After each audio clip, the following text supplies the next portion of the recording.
And I think this opportunity, the boxing is really built off of what you make in money, in flash and drip. Like you see me, I'm playing Janed out. I've already had money. I've already had bust down Cuban links and crazy cars and shit like that. I lived that life. But at the end of the day, this is about fighting. So we can entertain, we can talk the talk, but when it come down to walking the walk, I'm gonna be the one walking away with the victory in my hands up. So this is an opportunity for me to sprint into the boxing lane, but also I'm preparing accordingly. I'm preparing if I was fighting Canelo. I'm training like that right now. And the people that are training me, I'm training with world champions. They're defending their belts.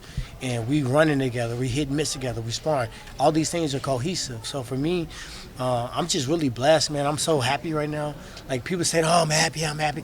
These motherfuckers don't be happy for real. You know what I'm talking about. They faking, they wearing Spider-Man underwear on stage and passing out cupcakes to their opponent, but they terrified. And they hate this shit. For me, I weigh 190? Are you kidding me? I've been killing myself to make 170 for all these years. So now I'm going to go out there, refreshed, renewed, and ready to turn up.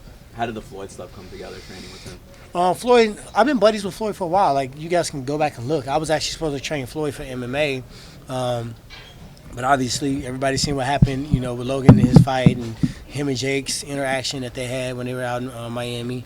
And to be honest, I think he would have helped me anyway, but I think he took a little bit more invested interest to help me, not just for the Instagram, not just for, a couple 1-2 here and there. He said, no, we committed, my team behind you. And I told my dog, you can't leave Miami. I need you to stay put while Tyron's down there. Every day he needs you, anything he needs, make sure you got it done. And I'll bounce back and forth and check in. So shout out to Floyd, shout out to GT, but really shout out to Pedro Diaz, Eric Brown, and all the people that really believed in me long ago. Dean Thomas, like I've always really been a boxer in a wrestler's body. That's really been my thing the whole time. I've always wanted to box. So this is just my chance to go out there, have fun, be free, and just let these hands go. Well, why choose this guy to fight, and why not continue to box in the boxing world? I never said that. I am going to continue to box in the boxing world. Okay. It's never been a one-off thing.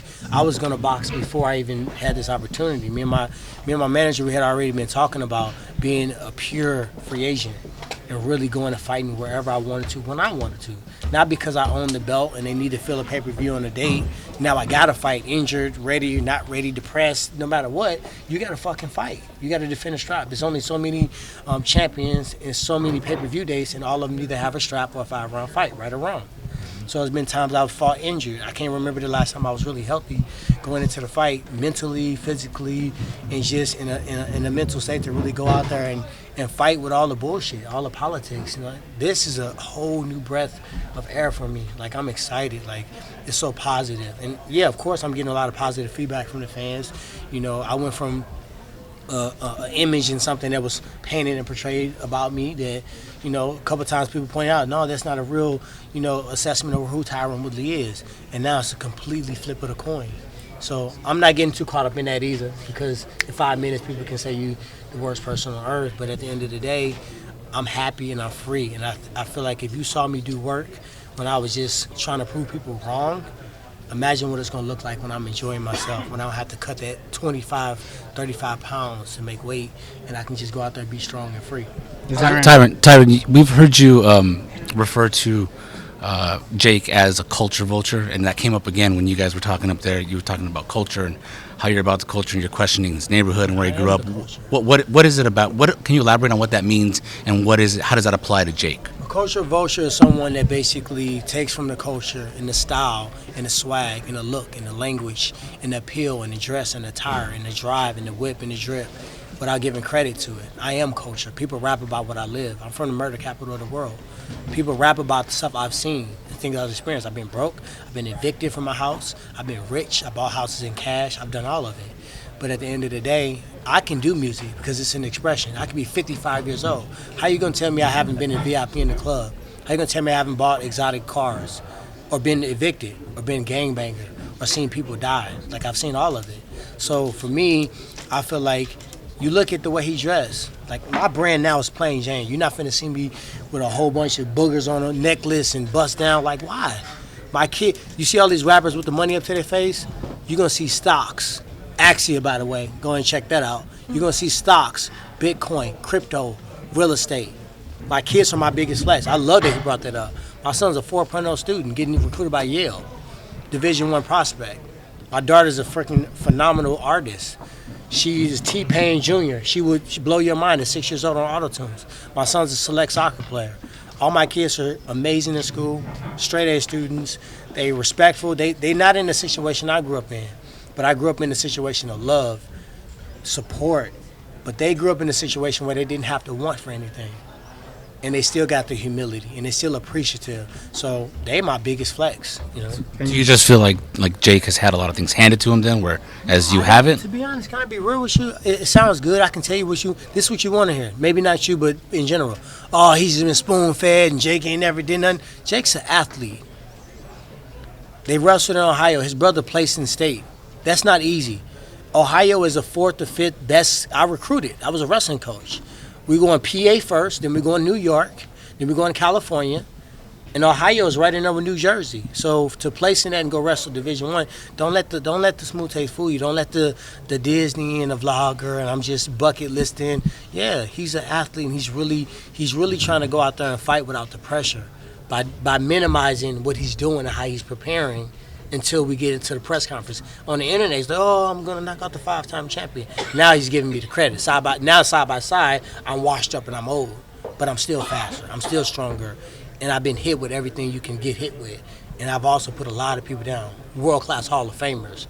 Not just, I'm not going to discredit anybody, but let's be real. Ben is my dog, one of my good friends. I was there in that place. How many of you guys seen Ben knock somebody down in MMA? How many times have you seen Ben Askren tell you guys that his plan is to knock you out? No, his plan was to wear you out, drain you, make you miss every punch you threw, grab you, put you on the ground, submit you, or punch you out to where you couldn't even breathe. Now, I've wrestled Ben. He's the only one that can get me tired to the point where I'm like, you start questioning your conditioning. That was his recipe. He was always that way. In college, he wasn't the fastest wrestler. I was his teammate for 2 years. I was his coach for 2 years. His game plan was Tyron. Everybody gonna get to my legs. I was not born fast, but when they get there, they're gonna find out what it is. And he created a style of scrambling. So what is the most that you want to achieve in this beyond all this? yeah, I'm in boxing now.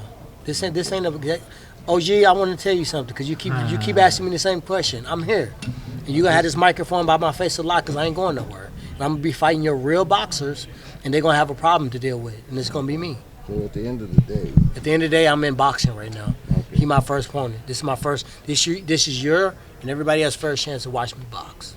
How's it been working with Eric Brown? Eric Brown's, I've been working with him since 2008. He was the first one to give me a chance. I had guys in St. Louis, Missouri that was training, world champion boxers there. St. Louis is a big boxing city, but they wouldn't give me the time of day because MMA fighters weren't getting work from boxing coaches. They really didn't take us serious. They saw us as, look like a bar fighter, everybody swinging all crazy, but he took the time. He was training Kid Chocolate in the beginning. He was training Paulie Maggiano, all these guys, but he really gave me the time, and attention since 2008. We trained yesterday. So he'll be there. He'll be in a place to be. Now I come into his world. He said, hey, I've been telling you this for years. Now I gotta hold you to it. Your stance, switch it. Hands, here, move, there. No, that punch. Like what I like is coaches know me and know what I'm capable of. Even on a bag, they wouldn't even let me throw a light punch on a bag. He said that wouldn't have did nothing to anybody. I would laugh at that punch. Put something on it. Put your hips on it. Turn over and squat your legs down. This ain't a joke. This was for real. And I saw you in there with the legend, James Toney, yesterday as well. Yeah. Any pointers did he give you yesterday? For sure. James Toney, I've been in there with him a lot, but this was the first time, and it's just a respect level of the boxing community. He said, Coach. He called him Uncle. He called Eric Brown Uncle. He said, Uncle, you mind if I tell Champ something? He said, yeah. And then Eric said, Tyron. Champ, what we call it, so many people, Zab Zuder in there, James Toney, Eric Brown. He said, Champ, you mind if he tell you something? For 100%. The original shell roller, for sure. And he showed me, I'm not going to tell you what he told me, but it was something so small, but it's so impactful. If I can turn back the hands of time and add that to my MMA deal, I would have been knocking people out with jabs. And this boxing is not about, that's why they call it the sweet science. They didn't say the most complex science. Sometimes it's very simple. In MMA, we waste a lot of energy. And we do a lot of motion for what? What are we doing with it?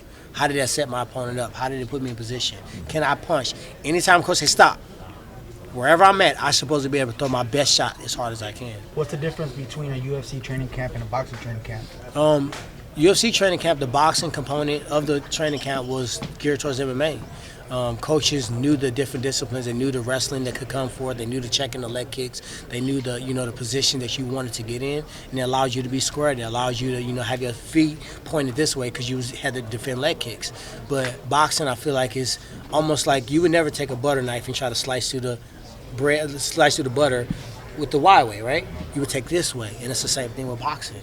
Everything's come off being sharp and angular. So for me, years and years of wrestling, years and years of MMA, that's been the biggest adjustment. And when I'm in that position, when I'm in that stance, I feel good. I feel sharp. Everything's cracking. My defense is tight, and we just fixing the small things. It's about the inches, man. We're not trying to run a mediocre marathon. Just throw a zillion punches, you know what I mean? And the coach is bringing the mitt all the way to you, and you barely do anything. No, stretch that motherfucker out. He's not sharp. I got to put a hand on him from a distance. What's the difference? What's the difference between your confidence coming into the fight and kind of a cockiness attitude that Jake might have going into it? I think he's confident. And maybe I don't understand it. Maybe you guys don't understand it. But I feel like it's a confident. If it was cocky, he wouldn't be putting in the work. And I do believe he's putting in the work. Are the boxers that you talk to, are they saying, hey, get this guy out of the sport? Are you hearing that? I'm hearing that from everybody. But all I got to do is hear the voice inside of me that say, go up there and turn up. And if you want to see him get beat up, or you want to see him lose, or the MMA community behind my back, they're going to be benefited from that. But I'm not taking that pressure on. I'm not like, okay, I'm trying to go out here and do this for the MMA. I'm doing this for this. No, I'm doing this for me. And everybody huge cachet if you win this fight and then enter boxing. Having done I'm in boxing, bro. Yeah. I'm in there. It's not if. There's no ifs. I'm not saying after this, yeah. I'm at the no level right now. It's no ifs. Yes, I will win. I will knock him out. I am in boxing. You know what I mean? What is the Who would be like a dream boxing opponent for you? Shit, that dude don't look bad.